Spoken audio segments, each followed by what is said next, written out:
रविवार की छुट्टी के बाद सोमवार की सुबह निशा को बेहद बोर लगती।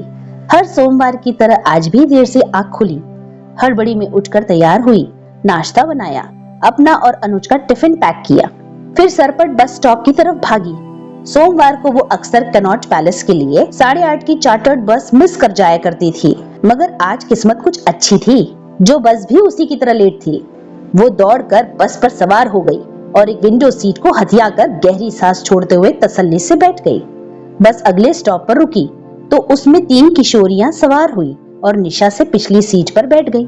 सवारियों के कोलाहल के बावजूद निशा आंखें मूंदे शांत बैठी थी। पिछली सीट से लड़कियों की धीमे धीमे चुहलबाजियों, हास्यध्वनियों की आवाजें आ रही थी। उनकी कुछ उड़ती उड़ती सी बातों ने निशा का ध्यान खींच लिया।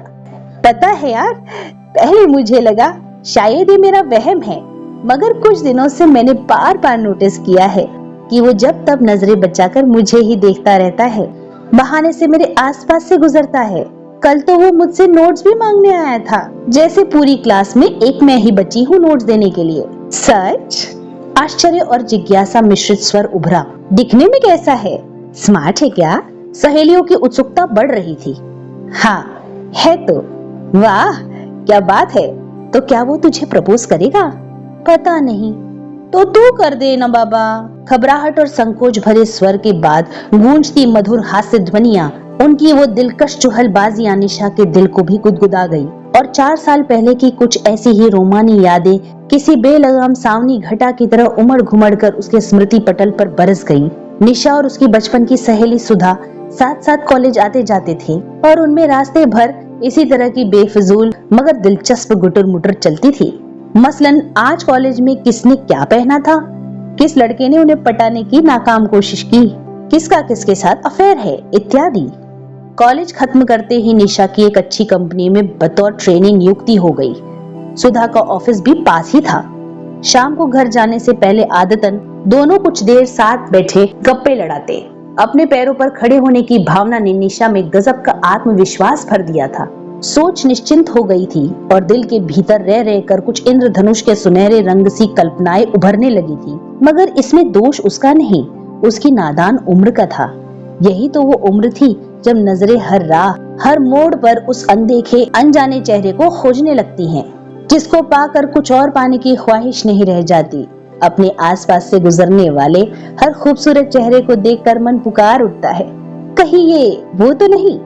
उम्र के उसी नाजुक पायदान पर खड़ी निशा का दिल भी कुछ बेकरार सा रहने लगा था और आंखें भीड़ में उस हम सफर को तलाशने लगी थी, जिसका हाथ थामकर आने वाले जीवन का हसीन सफर तय करना था।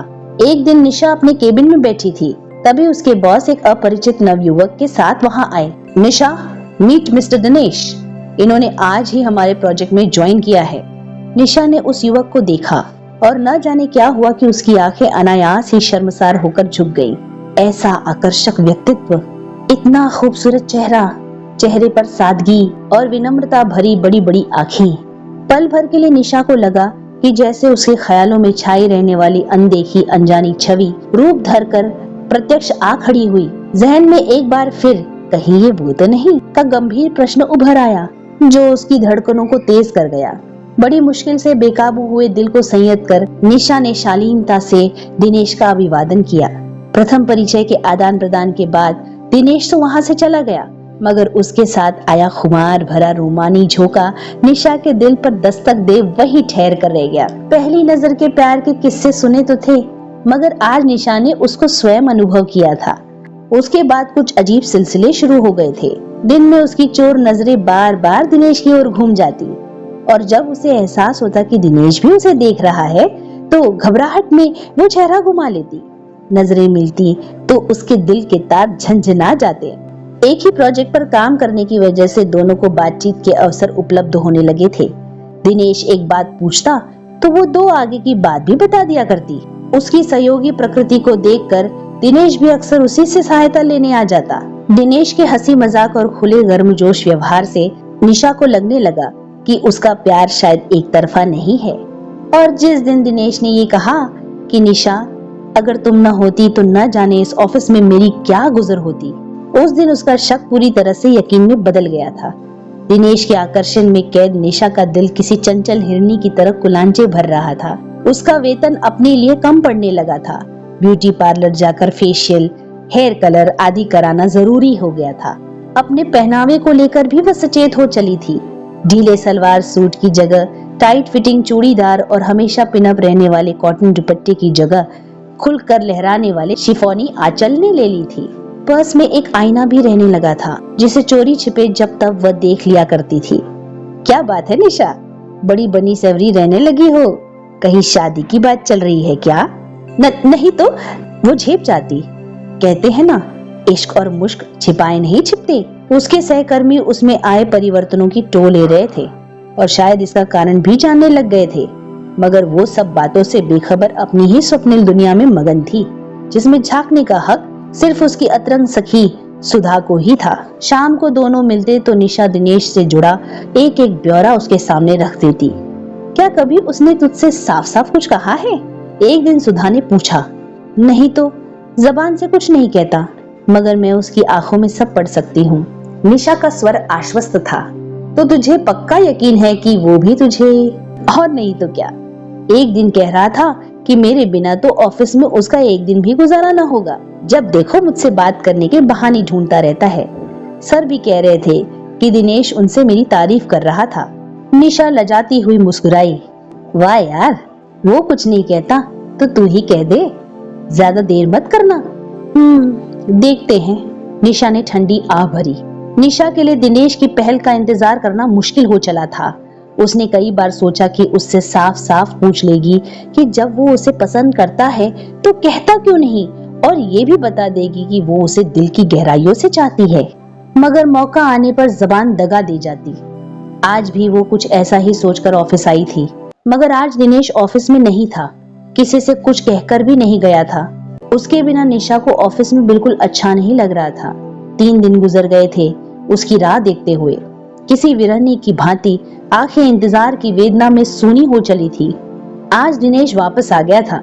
वो कुछ ज्यादा ही खुश नजर आ रहा था। उसने अपने सभी साथियों को, जिनमें निशा भी थी, इकट्ठा किया और एक शुभ सूचना का प्रसारण कर दिया। कल मेरी सगाई हुई है, अगले महीने शादी है, आप सबको जरूर आना है। क्या? निशा अवाक थी। उसे सहसा अपने कानों पर यकीन नहीं हुआ। वाह साहब, मुबारक हो। सिर्फ विवाह निमंत्रण से काम नहीं चलेगा, सगाई की पार्टी भी देनी होगी, वो भी आज ही।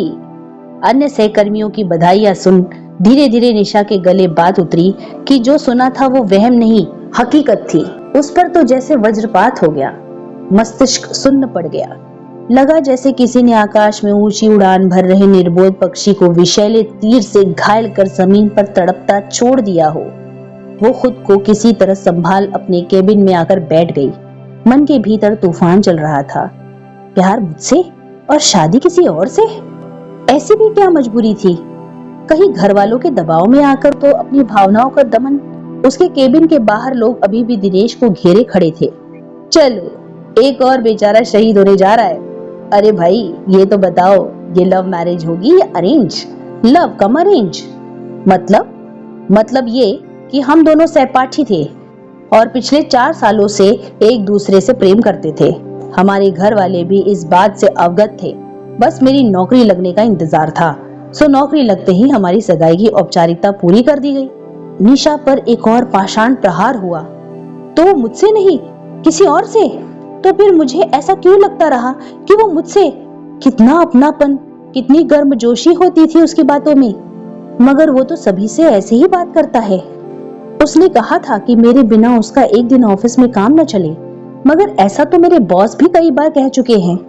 उनके बारे में मुझे कभी ऐसा ख्याल क्यों नहीं आया? वो मुझे बार बार देखता था, कहीं मेरा वहम तो नहीं था। आज निशा का स्वयं से वार्तालाप हो रहा था। उसका अंतर्मन उसे सच्चाई का दर्पण दिखा रहा था। वही अंतर्मन जिसने पिछले कुछ दिनों से उसे रूमानी एहसास के मकड़ जाल में ऐसा उलझाया कि आज जब उससे बाहर निकलने की बारी आई तो चाह कर भी वह संभल न सकी और तबीयत खराब होने का बहाना कर घर चली आई। दिनेश की शादी की खबर और अपनी नासमझी से निशा बेहद आहत थी। किसी से शिकायत भी तो नहीं कर सकती थी। कहती भी क्या?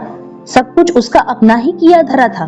शाम को सुधा उससे मिलने के लिए आई तो उसकी हालत देख घबरा गई। अरे, ये क्या उदास सूरत बना रखी है? कल तक तो भली चंगी थी, क्या हुआ? आज भी तेरा दिनेश ऑफिस नहीं आया क्या? आया था। तो तुझे तो खुश होना चाहिए, कल उसकी सगाई थी, अगले महीने शादी। क्या? मगर वो तो तुझसे, फिर यूं अचानक कैसे? वो बेहद मजबूर था। उसके पिता ने पहले से ही अपने एक दोस्त की बेटी से उसकी शादी तय की हुई थी। जब दिनेश ने इस शादी का विरोध किया तो उन्हें हार्ट अटैक आ गया। डॉक्टर ने कहा है कि उन्हें किसी प्रकार का मानसिक आघात नहीं पहुंचना चाहिए। ये सुन सुधा द्रवित हो उठी। मैंने उसे समझाया कि फर्ज प्यार से कहीं ऊंचा होता है, अतः उसे अपने पिता की बात मान लेनी चाहिए। मैंने उसे आश्वासन दिया कि हम हमेशा अच्छे दोस्त रहेंगे। कहते हुए निशा तकिए में अपना मुंह छिपाकर फूट फूट कर रो पड़ी। रोकर मन हल्का तो कर लिया, मगर मुंह अभी भी तकिए में ही छिपा था। उसकी झूठी नजरें सुधा की उन आंखों का सामना करने में सक्षम नहीं थी, जिनमें उसके तथाकथित त्याग और महानता के सम्मान में आंसू उभर आए थे। निशा का अब उस ऑफिस में काम करना मुश्किल हो चला था। दिनेश के सहज व्यवहार का उसी तरह प्रत्युत्तर देना उसके बस की बात नहीं थी। सो उसने एक दूसरी कंपनी में आवेदन दे दिया, जो स्वीकार हो गया। नए परिवेश और समय के साथ जीवन के प्रथम मगर असफल प्रेम की क्षणिक अस्तित्वी लहर धीरे धीरे अतीत के सागर में विलय हो गई। समय गुजर तो रहा था, मगर उम्र अभी भी कहीं ये वो तो नहीं कि नाजुक सवालिया पायदान पर ही खड़ी थी। और एक दिन निशा के शांत झील से जीवन में किसी ने पुनः प्रेम का कंकड़ फेंका। जल तरंगे लहरा उठी। सतरंगी इंद्रधनुष के सुनहरे रंगों को समेटे अनेक हसीन रोमानी कल्पनाएं पुनर्जीवित हो उठी। और इस बार ये रंग किसी एक दिल से नहीं, बल्कि दो दिलों से निकले थे, जिसका परिणाम ये हुआ कि इसी महीने निशा और अनुज अपने विवाह की दूसरी सालगिरह मनाने जा रहे थे। Connaught palace. कंडक्टर की कर्कश आवाज से निशा अतीत से लौट आई। वो उठ खड़ी हुई, मुड़कर पिछली सीट पर देखा तो गुटर मुटर अभी भी जारी थी। उसने मन ही मन उस लड़की को प्रेम में सफलता के लिए शुभकामना दी और मुस्कुराते हुए बस से उतर अपनी डगर बढ़ चली।